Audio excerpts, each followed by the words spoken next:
iniciar a nossa reflexão, como sempre, fazendo a oração da liturgia de hoje, em nome do Pai, do Filho e do Espírito Santo. Amém. Imploramos, ó Deus, a vossa clemência, ao recordar cada ano o mistério pascal, que renova a dignidade da ressurreição. Concedei-nos acolher sempre com amor o que celebramos com fé. Por nosso Senhor Jesus Cristo, vosso Filho, na unidade do Espírito Santo. Amém.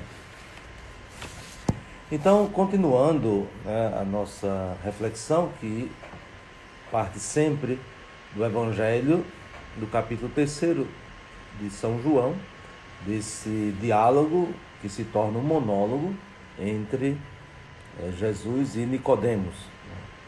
E nesse pequeno trecho de hoje, nesses 6 versículos, Jesus apresenta, podemos assim dizer, 3 temas fundamentais que estão perpassando todo o Evangelho de João, né? Desde o prólogo. Desde o prólogo, podemos dizer até mesmo até a conclusão do Evangelho. E quais são esses temas?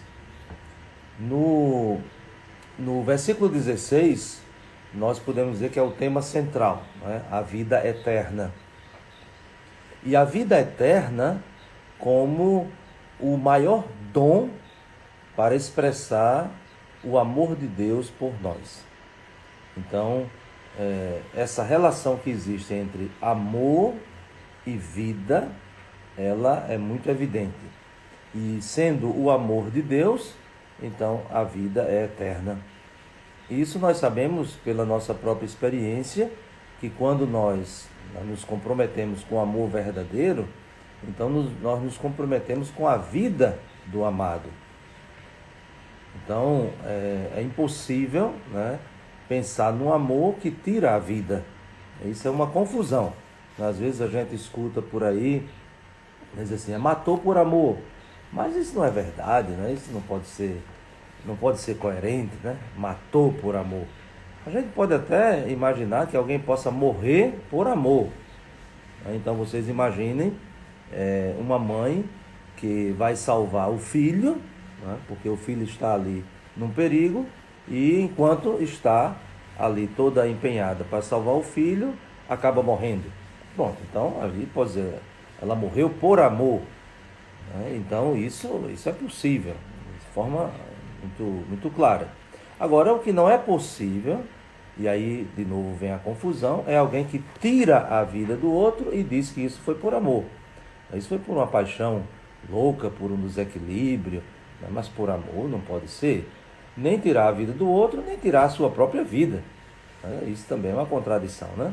Então a pessoa, estava apaixonado, tanto amor que não aguentou e se matou. Não convém aqui fazer julgamentos, mas esse não seria o verdadeiro amor. O amor verdadeiro é aquele que dá sempre a vida, está sempre em favor da vida.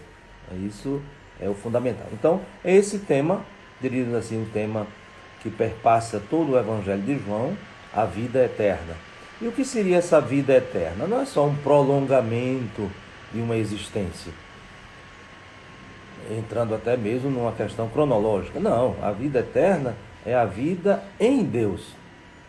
Por isso que Jesus, em alguns momentos do Evangelho de João, que apresenta de forma muito profunda esse tema da vida eterna, vai dizer, quem crê tem a vida. Então não é algo do futuro, mas é algo do presente. Quem crê tem a vida. Portanto, essa é a grande novidade, que nós podemos falar enquanto o tema, a realidade da vida eterna. Não é uma coisa para um futuro distante que ninguém sabe quando é, mas já se pode, pela fé, vivenciar, penetrar nesse mistério da vida em Deus, que é a fonte da vida e, portanto, é Ele que nos dá a vida eterna. Então, esse é o primeiro tema, podemos assim, um tema fundamental. Deus amou tanto o mundo que enviou o seu Filho, único, para que quem nele crê não morra, mas tenha a vida eterna. Aí o segundo tema, crer. Então, vejam, Deus nos ama, e porque nos ama, quer a nossa vida e uma vida eterna, uma vida plena, e a maneira, né, de nós correspondermos, não no mesmo nível, na mesma altura, que isso é impossível, mas uma forma de nós correspondermos a esse dom, ou seja, recebermos este dom, é acreditar. Então, por isso que esse outro tema fundamental, que é o tema da fé, no Evangelho de João, né? Então, Deus nos ama, nos entrega o seu Filho, e nós acolhemos o seu Filho, que é a nossa vida, pela fé, né? A fé que significa adesão, que significa confiança, né? Isso é também importante a gente ter essa noção de fé, né? Confiar, né? Unir-se. Aqui São João, também introduz um termo que tem um peso muito grande no seu evangelho, que é o termo mundo, né? Cosmos, em grego se diz assim, né? E em poucas palavras, o que seria, né, quando São João fala de mundo? Nós podemos, pelo menos, lembrar 3 possibilidades de compreensão, né? Quando nós pegamos o primeiro capítulo do Evangelho de João, né, nós encontramos ali com muita clareza. Então, tudo foi feito por ele, né? O mundo foi criado por ele. Então, a compreensão de mundo aqui é o cosmos, né? Como a gente diz, é toda a criação, toda a obra de Deus.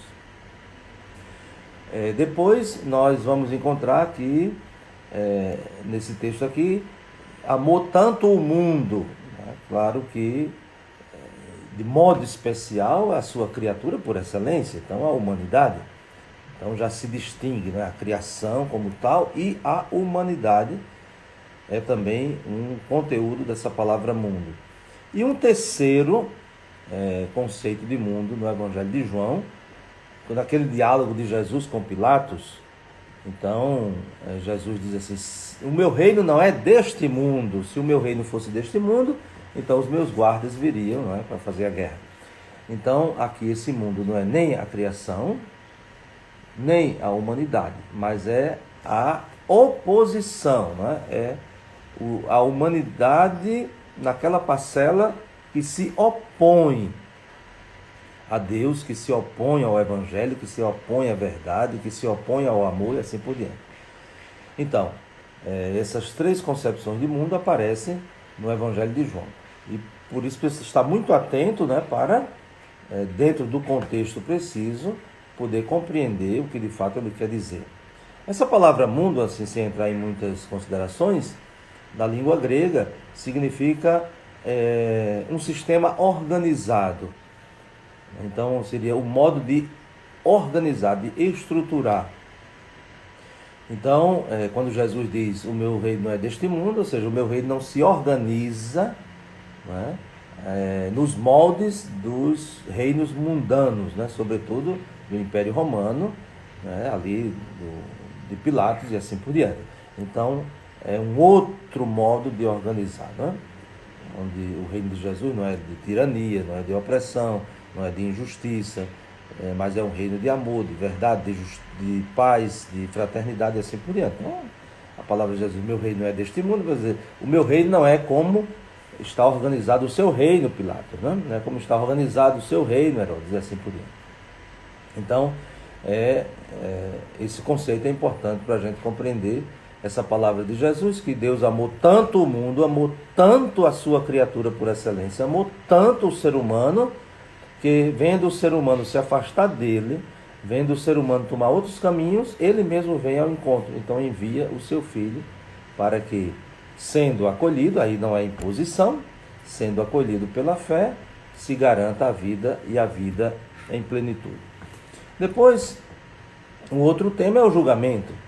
E aí o julgamento, Jesus apresenta como o encontro da luz, né, que vem justamente para o conhecimento da verdade, e a resistência desse mundo tão amado por Deus, que muitas vezes prefere as trevas. E aqui é uma palavra interessante dentro do contexto que nós estamos vendo, tanto do batismo, porque no cristianismo primitivo, os batizados, até na carta aos Hebreus se diz que os batizados são os iluminados, né? Então, que foram há pouco tempo iluminados, foram batizados. E aí de novo voltamos para a vigília pascal, né? No primeiro momento da vigília pascal, o momento da luz. Então, todos nós somos iluminados pela luz de Cristo. E, portanto, precisamos caminhar na luz e precisamos nos aproximar da luz. E dentro desse contexto da conversa de Jesus com Nicodemos, é muito interessante que logo no início, e aí a gente não pode esquecer disso, logo no início se diz que Nicodemos procurou Jesus de noite. Então, até certo ponto, tem um aspecto simbólico.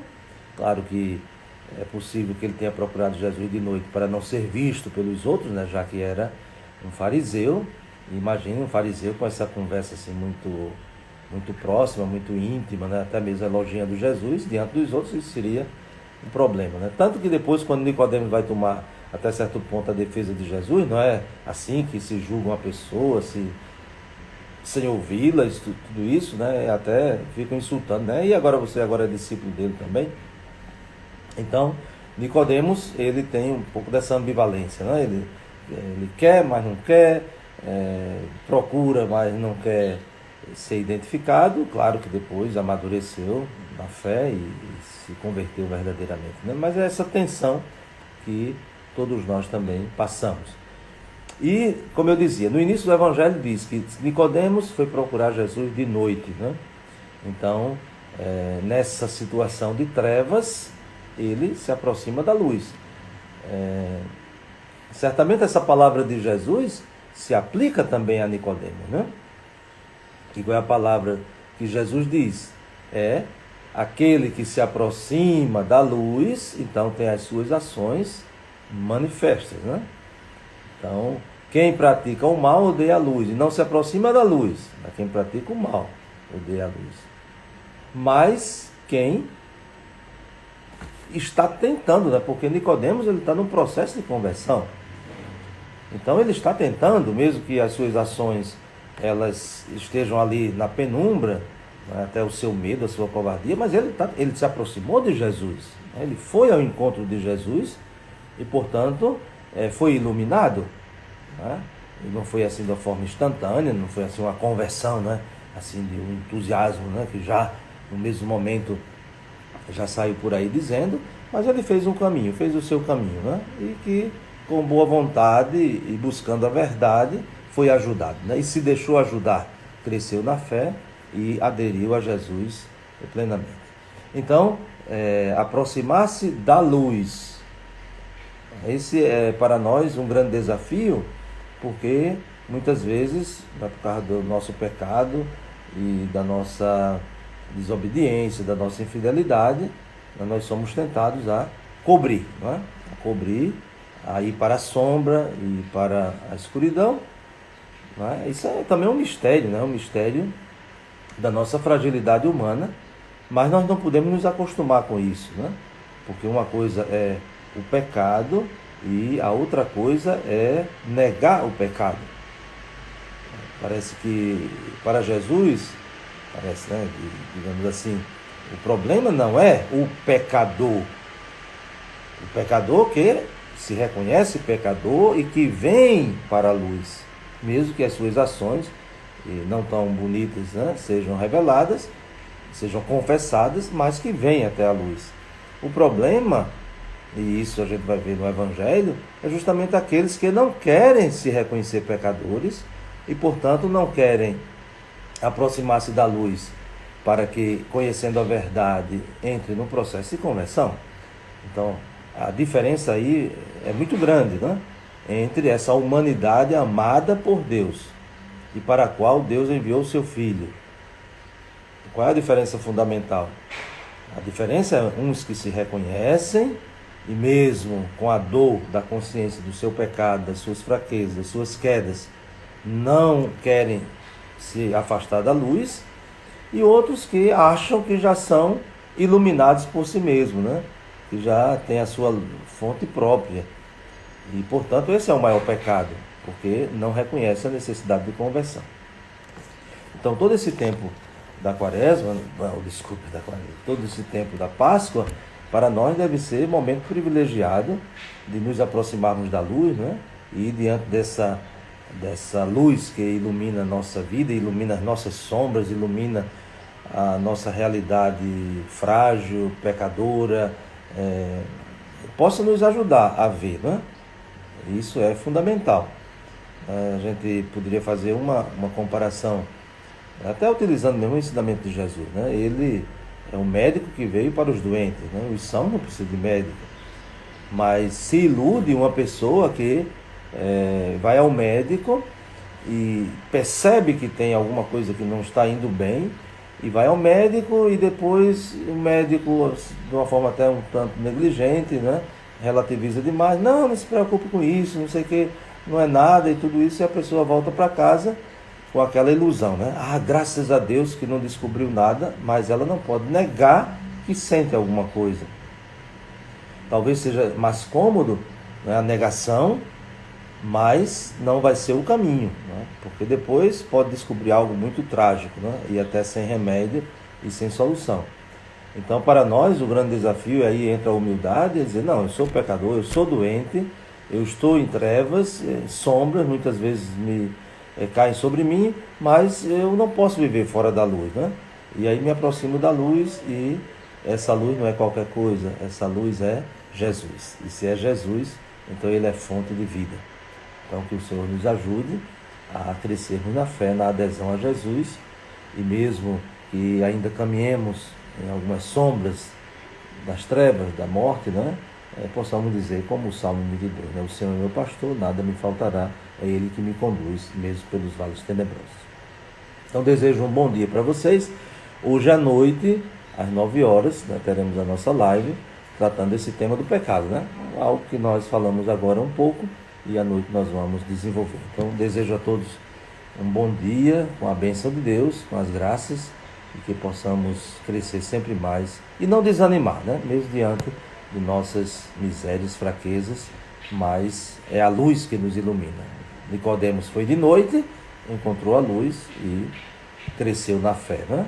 Muitas vezes estamos também vivendo em momentos de noite, mas cremos nessa luz que nos ilumina. E que desça sobre vós a bênção de Deus Todo-Poderoso, Pai, Filho e Espírito Santo. Amém. Um grande abraço e até a noite para quem puder.